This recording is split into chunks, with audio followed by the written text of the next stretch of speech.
So I wasn't sure whether I was going to make this video or not, considering this video talks a lot about products that haven't come out yet, and LEGO have currently changed their rules back and forth on whether we're actually allowed to talk about this sort of stuff or not. But considering that people, including members of LAN, have talked about this kind of stuff, so I'm going to go ahead and throw my 2 cents in, mainly because I am a massive fan of the Harry Potter series, and I've got quite a few things to say about the sets that are coming this summer. Now, before I start this video, I just want to go ahead and say that we discussed some of these topics in the Let's Talk LEGO episode that I released the other day. If you haven't seen that video goes into detail about some of the new Harry Potter sets and some of the old Harry Potter sets, and if you're in the mood for a podcast, that's definitely one to watch. But moving on to this video, Rosie and I have compiled a list together of all of the sets we know that are coming out very soon, based on the information that reliable sources are sending out on Instagram. From what me and Rosie can tell, there are 15 sets scheduled to come out for the rest of this year. Starting off with ones that I believe are the most likely, we have the Girls' Bathroom, Forbidden Corridor, Hogsmeade Village, and Hogwarts Castle. Like I say, these are the oldest piece of information on this list, so I won't be glossing too much into them, but what we do know is the Girls' Bathroom will come with a Hermione cat minifigure, as well as the Forbidden Corridor coming with a brick-built Fluffy and moulded heads. We also know that some of these sets are listed as 20th anniversary sets, meaning that these are going to be either a reimagine or a remake of the ones from 2001, i.e. meaning that the Hogwarts Castle, instead of grey roofs, will most likely have sand green replacements. Now, the prices are all in USD and they're on screen now for these 4 sets, and the way that we're doing this is obviously we have all the price list and the set numbers anyway, so we're just trying to match up the names of the sets with their set number and price. Few more details left in those sets, but I'll save them for a bit later. I do want to talk about now is the sort of relatively new rumours that we've had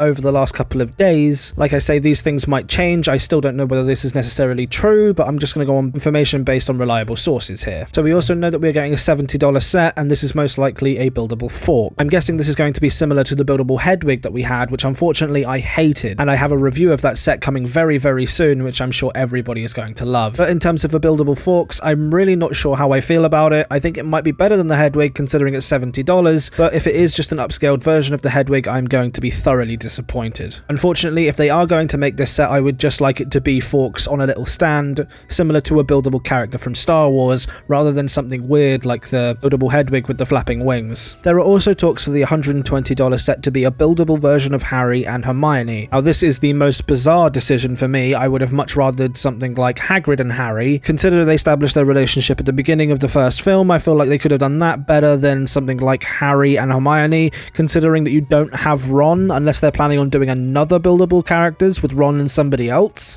which again would be very strange to me. I'm very curious to see what they're going to be releasing in terms of a buildable character, because I just don't think Harry Potter buildable characters work unless you're doing animals, like I said, with forks. Buildable humans is just I just don't know what it's going to look like, and I have a feeling it's going to look terrible. Now, moving on to Quidditch, we know that we're getting 2 Quidditch sets in the affordable price range, which I think is going to be really cool, considering that we're going to be able to build Quidditch armies really easily. Now, we're getting the student accessory pack, which is going to have 4 different house members all in their Quidditch robes. Unfortunately, I think this is probably one of the worst ways to do the Quidditch outfits, considering we're going to have Harry, Draco, Cho Chang, and Zacharias as our main protagonists in this set. Now, yes, it's better than doing them in a full-on set, but for the people buying 7 of these sets just to get all of their Quidditch outfits, unfortunately, with Harry and Draco, they're most likely going to have short legs, considering that they are both from the first and second years when they both play Quidditch. I would also hope that they're going to take this opportunity to do those molded brooms that I was talking about in my Quidditch set video, and if you haven't seen that video, link in the description,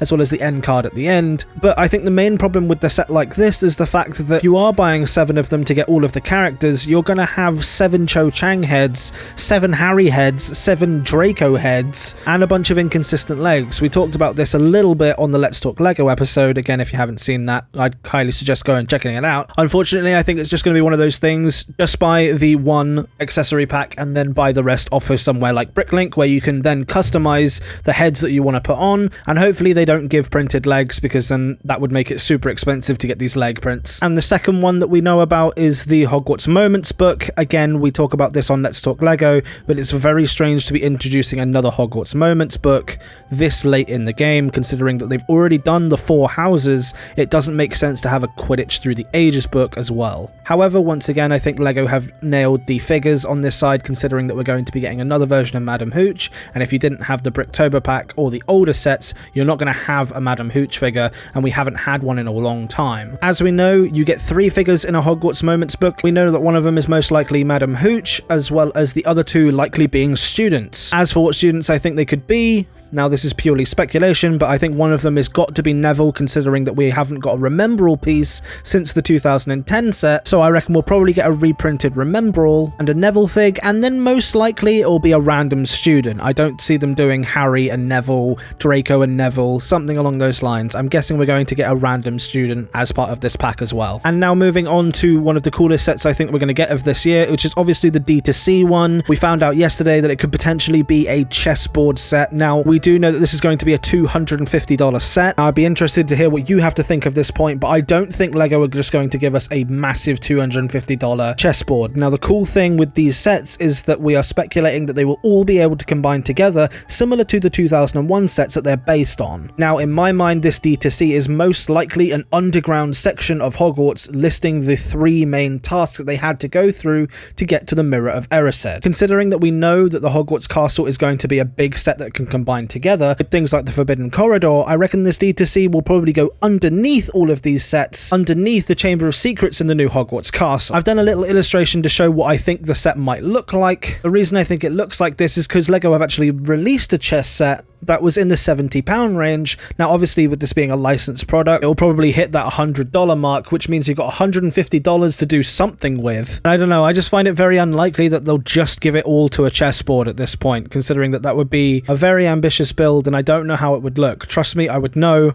I'm building one. But I also do think that it's very important that I stress that this D2C set would be easy enough to stand on its own as being its own set, with the possibility of you putting the new castle based on the 2001 ones on top, making it a combined set. It would lead straight from the Forbidden Corridor, straight down into the Devil's Snare area, straight through to the Keys room, from there over into the chessboard, and then we'll probably get a rendition of the Mirror of Erised room final battle at the end. This is just what I think this set will be. All we know at the moment is it's called the chess set. Yes, I think it's strange that we're not getting a set like Gringotts, but I also think that this is a good opportunity to give us more Harry Potter and the Philosopher's Stone sets. I also think it would be extremely disappointing to just get the chess set alone as a official set, mainly because on a $250 set, you're only going to get 3 minifigures in the set, whereas if you did the whole section, you could have figures like Quirrell, Neville in his pajamas, and it would make sense to include another golden figure, probably the Dumbledore one. More on that later. Now, there are still 2 sets that we don't know about, one for $39 and one for $139. I've seen a lot of speculation on what these could be, one of them most likely being a Hogwarts Express remake, considering the other one has just retired, and it's one of the most iconic sets from 2001. So don't be surprised if you see one of them being a Hogwarts Express remake sometime soon. Do I think it'll be as good as my 18+ version? No, I don't, considering it'll probably be based on the 2001 version, but let's just say we'll hope and pray for new LEGO train wheels and hopefully some new connecting rod molded pieces if they're going to redo the train. And then nothing special at the end. We know that 2 of them are going to be brickheads, and my guess for these is it's most likely going to be Voldemort and Snape, considering that they are some of the most popular characters and we haven't seen them from the brickhead line yet. But knowing LEGO, they're going to do something completely random, so it'll probably be James and Lily. Now, I think the one thing that we are all excited for is we're going to be getting golden anniversary figures similar to the Ninjago 10-year anniversary wave. Now, from what I've heard so far, we are getting 7 golden figures, being Harry, Ron, Hermione, Voldemort, Snape, Malfoy, and possibly a Dumbledore. Now, we know that these are going to be littered through all of the 20th anniversary sets, which is weird because even some of the ones that don't seem like their 20th anniversary sets,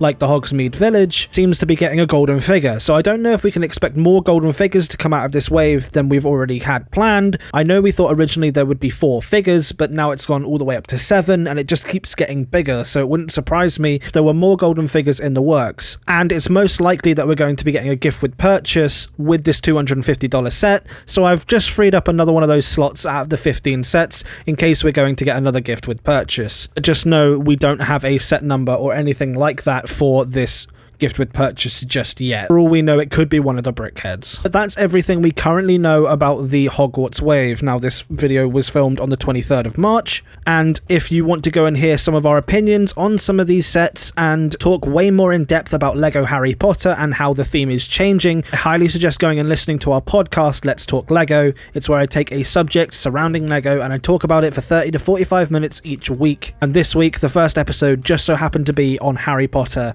and how Harry Potter is changing over the next coming years. There you go, that talks about the entire 2021 wave. Obviously, this is one of the biggest years for Harry Potter, and I want to get as many sets as I possibly can to show off to you guys to show if they're actually worth the money or not, considering this is going to be one of the most expensive years you're going to have if you're a Harry Potter Lego fan. But that's everything, guys. I got a lot planned over the next coming weeks, including throwing a Hedwig off the roof, finally the release of my minifigures, and much more. If you're excited for all of that, please make sure you're hitting the subscribe button. Fairly different video this week. I don't usually do news type videos, but I just wanted to give my opinions on all of this as it's such a big thing for me at the moment. I'm almost talking about this sort of stuff every day with the members on my Discord, and if you want to join and come and say hi to them as well, the link is in the description. We're giving away 5 Nitro passes when we have 400 people in the Discord, so go ahead. If you haven't joined yet, go ahead and join. Once again, I want to thank everybody that considered becoming a member and is a member on my channel. You really do help fund all these videos that I make. Thanks so much for the 7,100 subs, and I will speak to you guys